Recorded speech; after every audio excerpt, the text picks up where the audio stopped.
البشر، ويريدون أن يقلبوا الحق باطلا والباطل حقا، لكن الله من ورائهم محيط، لكن الله عز وجل من ورائهم محيط، لكن الله يحصي عليهم أفعالهم ويسجل عليهم أقوالهم، فلا بقاء لدولة الباطل أبدا.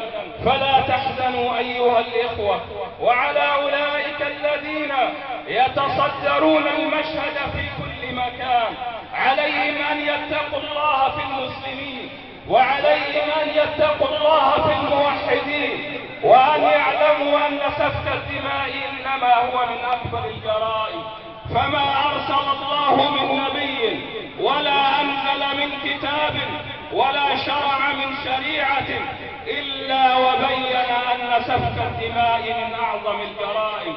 لذا قال النبي صلى الله عليه وسلم: إن من أعظم الورطات التي لا مخرج منها أن يسفك المرء دما محرما.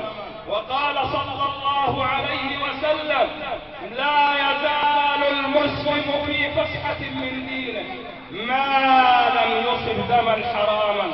فعلى أولئك الذين يوجهون رصاصاتهم إلى الموحدين، إلى الذين يقولون ربنا الله، الذين لا يحملون إلا كل خير لبلدهم ولإسلامهم ولدينهم، عليهم ألا يوجهوا هذه الرصاصات إلى هؤلاء الأبرياء، إلى هؤلاء الموحدين الذين لا يحملون سلاحا إلا قول لا إله إلا الله، إلا قول لا إله إلا الله.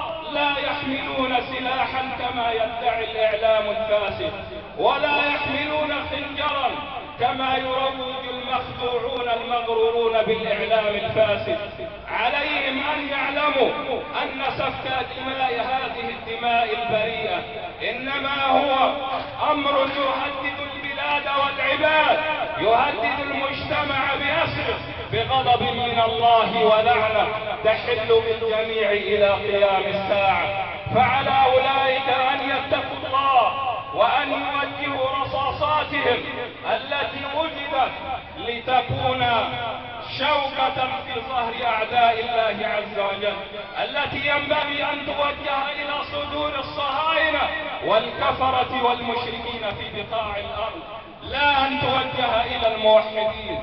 وعلى العلماء أن يضلعوا بدورهم وأن يعوا قول الله تعالى: وقل الحق من ربكم فمن شاء فليؤمن ومن شاء فليكفر، فمن شاء فليؤمن ومن شاء فليكفر.